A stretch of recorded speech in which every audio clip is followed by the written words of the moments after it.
Hello, what is the safest way to enter a trade, a swing trade with a small capital? The safest way that I found to enter a swing trade when you have a small capital is to just buy one share of that stocks you want to purchase per trade. Assuming, again, it depends on the strategy you are using and taking into consideration the fee you are going to pay. Nowadays, many brokerage firms allow you to purchase stocks for free, and when you are selling it, you can sell it for free or they might charge you a small fee. So you want to take that small fee into consideration as well to see, based on the strategy you are using, the minimum number of shares you can purchase and have profit based on your estimation to be able to pay that fee and have a $1 or more after you pay all your fees, to prove to yourself that the strategy you are using can work, and it can work with the stocks you traded using it. And once you have that confirmation, next time you are going to buy that stock again, to increase the number of profit, you can increase to increase your profit, you can increase the number of share you are going to purchase, because you already test that stocks and it work with the strategy you are using. But again, it depends on your strategy. When it comes to my strategy, I wanted to have a library of stocks that I'm going to just trade from. Instead of investing in those stocks, I prefer to swing trade them and just keep swing trading the same stock. It's like investing in them but locking in those growth away from the valley land, locking them in. And of course, I'm going to buy it at a higher price next time, but I'm locking in those profits, those swing up, I'm locking them in. Is the goal behind my swing trading strategy slash investing. I'm not buying stocks so that when I to use the money, I will sell some share, but I'm swing trading and locking in those profit, and those profit become my cash flow that I like to rely on. So for that reason, I swing trade in a taxable brokerage account, a joint with my husband brokerage account, because we are trying to work toward our financial independence. Therefore, I want to create a cash flow stream of income through stock swing trading slash investing. That is the strategy behind what I'm doing. So with my strategy, one share of stocks per trade can give you a good amount of profit as well, just to test it out. And when you have a small capital, you want it to swing trade often to practice the strategy you are using against stocks that you are interested in, using them with those type of stocks to see if those two work together. Therefore, buying a small number of shares allow you to stretch your capital so that you can keep having money in the account to continue buying. And because sometimes last year when I spent a lot of money per trade, I quickly ran out of money in the account, and I had to wait for stocks to ripe for me to sell them and have money. Sometimes I sold some stocks a little bit too early so that I can lock in those small profits and free the cash flow to be able to buy some other stocks that are positioned for me to buy. So this year I decreased the number of shares, the amount of money that I'm spending per trade, but I have not found that sweet spot yet, because when I'm going through my um, position, my portfolio, small excuse me, because we have a good number of stocks in the portfolio. Those sell highlighted as stocks you already have that we have not sold yet. When I'm going through them, I don't pay attention to small profit stocks, but the ones that are good $1,000 profits, I like to check them, analyze them quickly to see if I want to sell them or not during the week. So, and now I'm thinking that maybe I should think about $500 or so. I can, you know, pay attention to it. So I'm trying, and therefore to buy stocks, I had to think about how much should I buy so that I can have, I can estimate $500 profit before I start thinking about selling. That, and therefore calculate how much I need to spend on that particular stock and go from there, because I'm thinking about 1,500 per trade, but then but for some stocks the profit is going to be small, and for some it could be, you know, close to 1,000. So I'm thinking about between 1,500 and 3,000. I have not found that sweet spot. And another option that I have as well that I've been using is see the value of the account divided by the number of stocks that I have in my portfolio. No, not in my portfolio, but on my watch list, to determine how much I can spend per trade. Have that threshold as well, that ceiling as well, or that limit as well, and then based on a particular stock, and for the stock of the day, which is TRI as of May 29, 2026.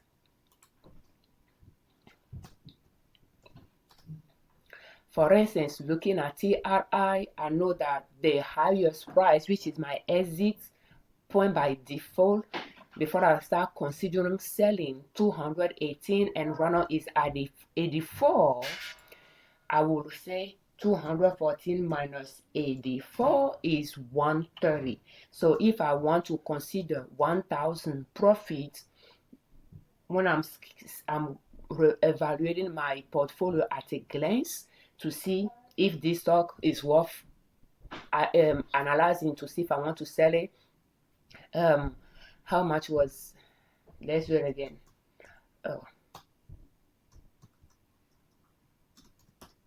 218 minus 84, 134. So like,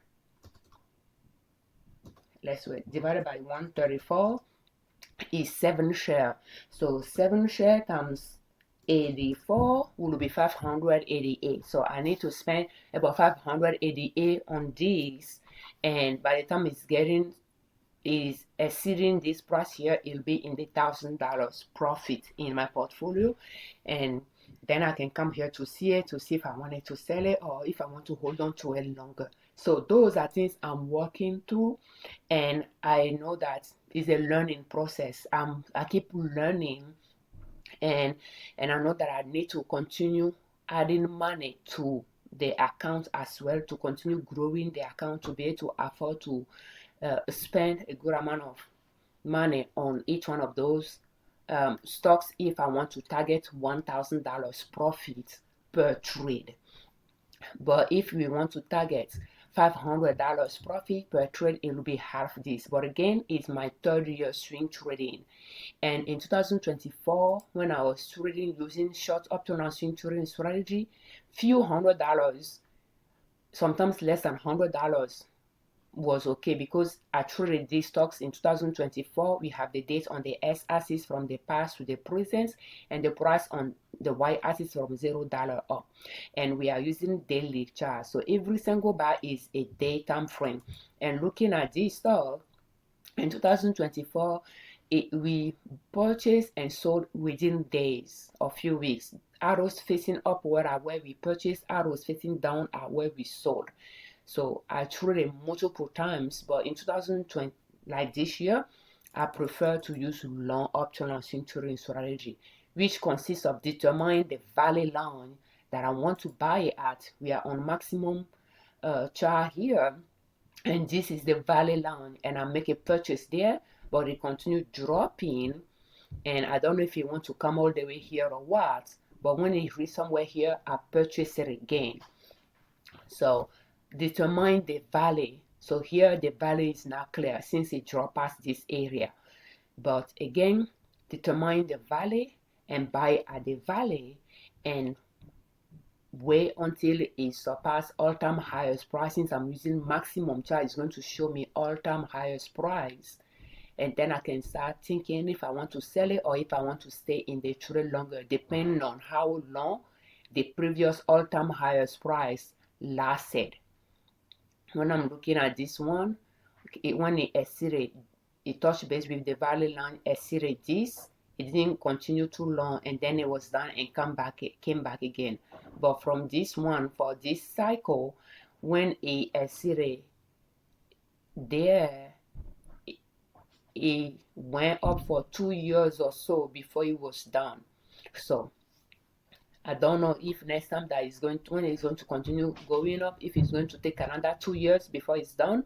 Then I know that when it exceeded this all-time highest price, I don't need to sell it right away, because it could take about 2 years of more growth before it will be done climbing up, and then we will start getting ready to come down, maybe stay in the trade for a year and a half or so.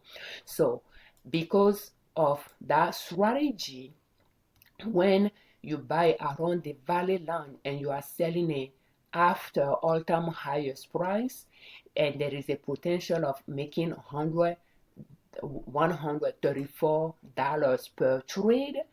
If you buy one share of stocks for at 84 and you sell it at 218, you can make $134. Buying one share just to test it out to see if that stock work well with the strategy you are using in this type of strategy makes sense to me, a beginner swing trader. So if I have a small capital, which I have for my Roth IRA, because I don't put money in my Roth IRA much, I prefer to swing trade in our joint account. Again, the way I explained it, to be able to have cash flow now waiting for retirement, but having another stream of income parallel to our full-time job. I prefer to to swing trade in a taxable brokerage account. So my Roth IRA is a small one, so like $3,000 account. To swing trade there, I just purchase one share of multiple stocks and I just have it there. But I noticed that I'm now watching a match and they are the same stocks that I'm swing trading in our taxable brokerage account. But that's where my focus is, so that I can continue growing the account and continue learning. So if you can make $134 per trade, again, you have time working at your side, like we are talking about a year or a year and a half to two, you'll be able to pay the brokerage fee and have some dollar amount left per, like more than $1 profit per trade, to prove to yourself that you can make profit with the strategy you are using and the stocks you trade with. And again, in my case, when I just want to keep trading the same stocks over and over and over, that strategy worked for me. So with a small capital, it's okay to buy a small number of shares that you are comfortable buying without losing sleep over. And next time you are going to buy it again, you can buy more if you can afford to buy more. Otherwise, even with one share per trade, you can still make a good amount of profit and keep using your money to buy other stocks and have money in the account before your next paycheck, for you to save some money and put it in the account again. You'll have some money to buy multiple stocks from your watch list when they are set for you to buy, if you are not spending too much of your small capital per trade. At least that is the way I'm going about it. And that's what I did in 2024, my first year of swing trading. In 2025, I was more comfortable, and then I increased the amount per trade to 5,000, some of them 10,000 per trade, and very quickly I ran out of money in the account. And this year, I went back to $1,500, $1,000, 1,500 per trade, 2,000 again. And now I'm trying to take into consideration how much profit possibility I have between the value I wanted to buy and the ceiling, and if I wanted to target $1,000 profits, how much of that stocks I need to purchase and how much I have in the account, if I'm willing to purchase that many or if I need to purchase less, and if I'm not sure about what I'm buying, if there is a possibility it can go lower, maybe buying half of that, and when I have money again and it went down, I can buy some more. In this instance, I purchase it here and I purchase it here again. But it's all about learning process. For me, it will take me a while to find that sweet spot, but I'm not going to wait to find it before I take action. And that is pretty much, sharing what I'm doing with you to see if you can find few tips that you find useful that you can use in your own financial success journey. And as of TRI is still, on the low side around the buy zone based on my strategy. And where I bought it, I will be negative in this one and negative in this one because the price is still below the price that I paid for it. But I'm not going to buy some more because I bought it twice and I think I could well have a good amount of share there that I will just let it be. So thank you so much for your time. We thank you very much for watching our videos. Thank you for all your comments, and we thank you very much for subscribing to our channel. I'm Afiavi Liberman, curious of Liberman Consulting L.L.C YouTube channel, and Nina.com our blog. On our channel and on our blog, we share different ways to save money and different ways to make money to reach your financial independence. And having swing trading could allow you to have another stream of income over time. Just start small and grow your account from there. As a disclaimer, I'm not a financial advisor. I'm not a professional trader. Like I said before, I swing trade in my husband and I joint account, and I like to share my knowledge, why it's working for me, why it's not working here with you, for you to improve on tips that you find useful to use in your own financial success journey. Just use our information with caution. So thank you so much for your time. For more swing trading videos in this series, will you please check the playlist in the description of this video, how to start swing trading step by step using long uptrend lines. And this video is brought to you by our online store Liberman.com, where we sell household products, tote bag, cloth napkins. So if you are in the market looking for those things, Lulu, please check our online store Liberman.com. Thank you so much for your time. Happy swing trading.